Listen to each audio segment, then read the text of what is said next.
Nope.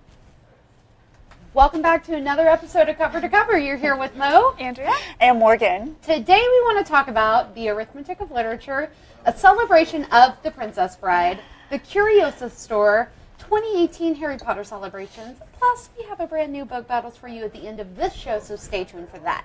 But first, as we have talked a lot about lately, Turtles All the Way Down came out this week, and the New York Times has a lovely article out right now about John Green. John Green opened up to the New York Times in a recent interview detailing his long battle with anxiety, depression, and OCD. Green cites that his afflictions are the reason behind his gap in publishing. Turtles All the Way Down is an emotionally fraught novel, and the main character is largely a reflection of Green's youth. We think it's super great when authors and media personalities can bring light to some of these tough subjects. So let's show some love to John Green right now. It truly is so important, right? We were just talking about this when celebrities or people of influence come out and say, you know, we're just real people just like you, and we're all suffering from the same stuff.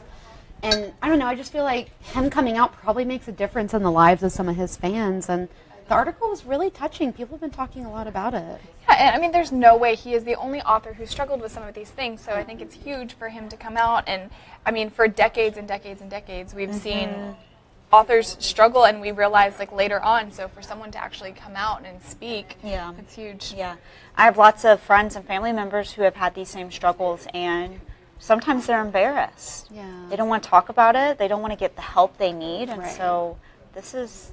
We got to normalize it, right? Yeah, for sure. And I love that he's bringing that out in his character in his new book. So he was saying in this interview how it's hard for him to put into words how he's feeling and what his experiences are like. So he really shows in his character like just kind of the rambling that's going on in a person's head all the time, which I think is wonderful. And another thing that he was saying in the interview that I thought was so important was that it's important for people to hear from adults who have fulfilling lives that, you know, it's going to be okay whether or not you're battling this. And I mean, he definitely is a huge testament to that. For sure. It's almost like, it's not a silver lining, but it's like you can control this and you can live a fulfilling life. And so just seeing other examples of people achieving that like might show you a little bit of light when you're in the darkness. So I think it's great. Yeah, and I mean, other YA novels like J.K. Rowling has also spoken up. I mean, she's been on Oprah speaking about some of her battles as well. And then also Barnes & Noble has a really cool teen blog, the BNN Teen blog, and on it each month they highlight different authors, and so YA authors will come on and share their own struggles, their own personal stories, and I think that's a great way for, you know, young readers to connect and see like what John Green is saying, that like you can live these fulfilling lives and you can be successful. For sure. Well, many authors write what they know, creating that silver lining in their life experiences, much like John Green has done with his characters and his stories. And we recently came across an interesting article that depicts the arithmetic of literature.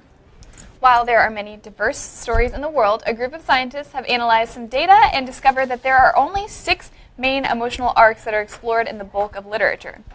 Researchers at the University of Vermont have categorized the 6 arcs as being rags to riches, tragedy, man in a hole, Cinderella, Icarus, and Oedipus.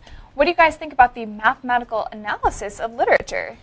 Well, we've talked about framework literature before, right? So it kind of, I mean, it makes sense when you look at it analytically that we have just been repurposing the same kind of storylines for forever, because that's the kind of stuff that speaks to us, right? Yeah, and they're the best. They're the best. It's funny, guys. Just yesterday, I was talking to one of our writers, and he said this exact same thing. There's basically 6 stories, and you write following one of these stories, so it's just hilarious. I like that too, because then if you as a writer want to, like a certain sort of story arc speaks to you, you have a very specific niche that you can look to read popular books in that kind of story arc to kind of help you see what they did right so you could write well too.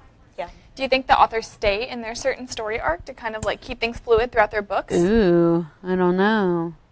We'll have to ask some scientists. Yeah. Well, let us know what you think about framework literature, and if you agree with those statistical findings.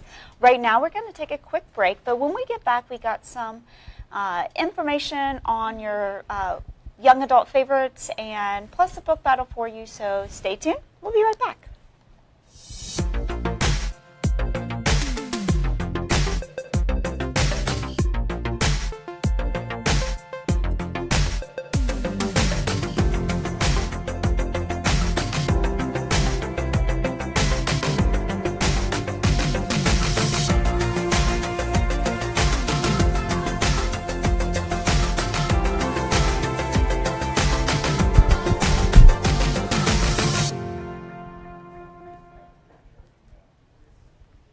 William Goldman's The Princess Bride is celebrating 30 years this year. And in honor of that anniversary, there are lots of celebrations going on around the country. There are, including a return to screen. The cult classic can be viewed at over 700 theaters around the country on Sunday, October 15th and Wednesday, October 18th as part of the TCM Big Screen Classic Series from Fathom Events and Turner Classic Movies.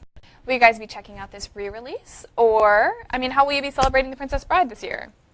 I don't know. I definitely feel like I should rewatch this movie at some point. I probably won't be hitting the theaters, but I'm really thinking about rereading the book because it's been a long time for me. I wonder, we have a movie theater in our community that will do sing-alongs and events around their movies. I wonder if they're going to do something special where people dress up. I think they should. I don't know, certain food. They serve food in the movie theater. Waiters and waitresses come by and take your order and bring your food. It's really cool. So Yeah. I could see some huge event being a lot of fun. Yeah, for sure. Where everyone's saying the lines, you know? Yes, it is One of so those. quotable. It's like a good quote along. Are you going to wear your wedding dress? Because I know you dressed kind of like in a Princess Bride theme on your wedding day. There's a lot of costuming opportunity in the month of October for the Princess Bride, so we'll just have to see. Awesome. Well, speaking of celebrating, you guys know that Harry Potter fans just live one giant celebration, right? All day, every day? Well, there's a cool new bookstore that Potterheads need to add to their adventure lists. That's right. We want to make sure Potterheads are aware of Toronto's new Harry Potter-inspired store called Curiosa, where they are purveyors of extraordinary things. The shop opened on August 15th, and they stock their shelves with official Harry Potter merchandise, Harry Potter adjacent goodies, and other literary trinkets. Do we have any viewers who were lucky enough to check this out? Let us know in the comments. So, obviously, I need to go to the store, and I have always wanted to go to Toronto, so I wouldn't say I'm going there for the store, but that's a big thing. I'm Hey, excited. babe, Merry Christmas. Merry Christmas to you. I bought myself a plane ticket. Yeah, but this is a really cool place because, of course, people love Harry Potter. And so it's nice to have kind of a centralized hub where you can go and, get presents for other Harry Potter fans or just buy cool decorations and things for your house. And it's pretty cute. If we could, make another one of those stores, locally. Yes, that would be also great. be awesome. Okay, thank you. Visit it every day. Yeah. Yeah. Looks like a really magical store. And Harry Potter fans would need to fly to Toronto for sure to check that out. But then they need to hop back on the plane and make it down to Orlando, Florida in time for the annual Harry Potter Expo and Extravaganza. For sure. January 26th to 28th of next year will be a magical time for Harry Potter fans. Universal's Wizarding World of Harry Potter will play host to an expo and gathering of fans that will attract thousands from around the world. The convention will host actors from the films, interactive panels, and of course, many other Potter delights. Take in the experience between roller coasters and Potter-themed food and libations. Have you guys ever been to a Harry Potter expo? And what do you think about the experience? Somehow I've not been, but I'm real interested. I haven't been either, but this is a really great idea. Who doesn't want to go to Florida in the winter? Yeah. True. Yeah. It's Let's go. good weather. So I was late to the Harry Potter train, and I went to Universal. I grew up in Florida, and so we'd go to Universal for our school trips and stuff. And I went to the Harry Potter land, not really knowing much about the backstory of it. Aw. And it was so creepy to me because it was nighttime, and then there's this creepy music that's dun, dun, dun, dun, Yeah. and, just owls everywhere. So that was my experience. But the Harry Potter world is so cool, and I need to go there before Neville Longbottom gets married because Better go soon, girl. yeah, we gotta go soon. Yeah, it is a really cool event, and I think that it really opens up a lot for fans because you can have interactions with people from the film, such as the actors who play Fred and George Weasley, but then there's also panels and discussions, and there's lots of talk about Fantastic Beasts and where to find them, so it's kind of there's this converging Harry Potter community and new stuff on the horizon, so it's a totally worthwhile thing to attend. Well, let us know how much you love Harry Potter. And as it is one of the greatest books ever, of course. And speaking of, we have a book battle today forcing us to face one of the most important issues in literature. What is the greatest YA classic out there? So, check it out.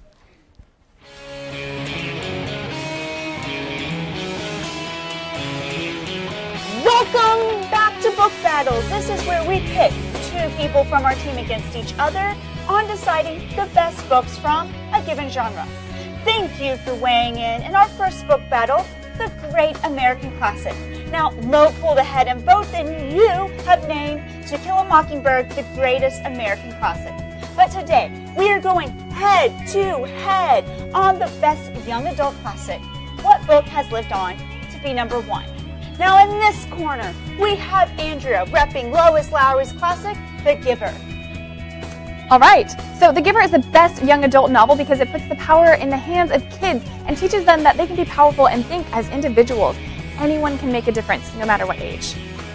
And in this corner, we have Mo repping Holes by Louis Sachar.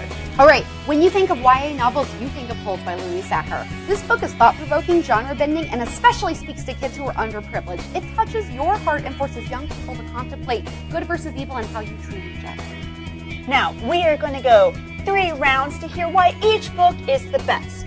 Round 1 is the protagonist, round 2 is themes, and round 3 is reflection. Andrea, you'll go on the first round. Round 1, the protagonist, you have 15 seconds. Go. Jonas is a boy who inspires young readers all over to be strong, compassionate, and heroic. This 12-year-old is the most honored position in the community, a character who hasn't really known danger, but turns into a straight hero, beast mode. Have you ever seen 5 such seconds. a hardcore character transformation? He teaches that you can question things and use critical thinking skills at any age. Good job. Now, Mo, round 1, protagonist, you have 15 seconds. Go. Stanley Yelnats IV doesn't have friends, money, or prospects, but he doesn't let that weigh him down. He is the epitome of the go-with-the-flow attitude, though he does blame his great-great-great-grandfather for, all of their curses and family drama or whatever. 5 seconds. He grows in strength throughout the book. He's very loyal, and when he does make a friend, he stands up for him and what they believe in. Time. All right, Andrea, round 2, themes. You have 20 seconds. Go. Individuality. In The Giver, people never question when other people are killing babies and elderly people because they aren't perfect. They're blindly obedient and keep mimicking the same language. Memory and experience. People can't truly experience the full aspect of joy unless they've experienced pain. Choices. Choices affect the future, and they can't be successfully made without knowing the past. History repeats itself, 5 and you seconds. can't avoid those messages without some knowledge of history. All right, Mo, round 2, themes. You have 20 seconds. Go. Carrying the burden of your family, curses, friendship, forgiveness, and greed are all at the center of this story. The themes speak to the injustice of poverty and what it's like to be down on your luck. It also speaks to the greed of the privileged and how it can leave you wanting more and taking from those less 5 fortunate. seconds. Friendship and loyalty are what help him prevail in the end and carry his family to a second. Time. All right, Andrea, you have round 3, reflection. You have 20 seconds. Go. This book was really empowering for me as a kid. I moved around a lot, and I just kind of felt like someone who was just not really there. And so I had to read this in 3 different schools that I went to, just as assigned reading. And I love the idea that a young person could be so powerful and could truly change the course of history. Lois Lowry put that power into the hands of young people by saying you can think for yourself, and that is so influential. All right, Mo, round 3, reflection. You have 20 seconds. Go. Good literature helps shape who we are, and this book changed the way that I built relationships with friends and family, and the genre of books I liked, and how I expressed myself through writing, and how I critically analyzed what I was reading. Everything. This mystery comedy hybrid ignited a fire in me, 5 seconds. and I began to hone my love of writing and my preferred reading Time. All right, tough calls to make, you guys. Let us know in the comments which book you side with, and we will announce the book battle winner next time. Bye.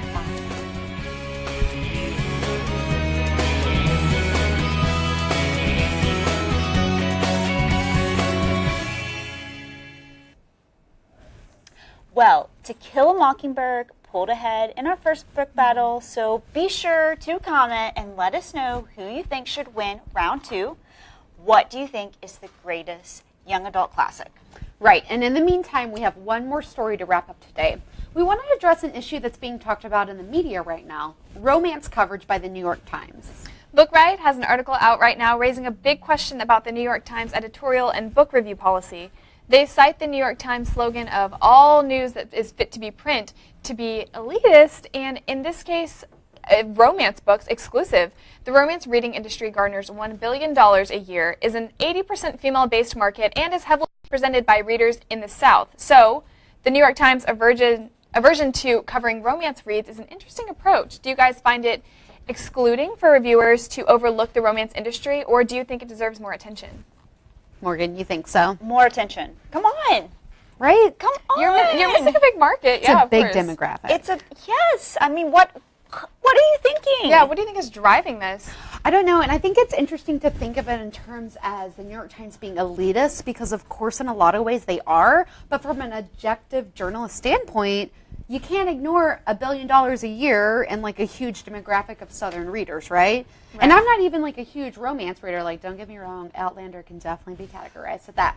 But I feel like people who are attuned with romance, they should have something for them in the New York Times. It should be a part of book reviews. It should be something we're talking about. It just should be. Yeah, it's not like it's just like an author or like a publishing company that's like, you know, staying away from certain topics and subjects. It's the New York Times. Right. So I know when those reviewers, when they go to one of our southern beaches, because they are much better, they are sitting on the beach reading a romance novel. I know you are. Come Absolutely. on. So don't throw shade at them. Yeah, agreed. Well, let us know in the comments how you feel about romance literature. Are you as heated as I am right now? Or whether you think it deserves more attention or not. And don't forget to keep interacting with us on Facebook so we can bring you more content that you guys care about. All right. Well, thank you for joining us today. I'm Mo. I'm Andrea. And I'm Morgan. And we will be back on Friday. So until then, keep reading, writing, and being awesome. I know we will. Bye. Bye.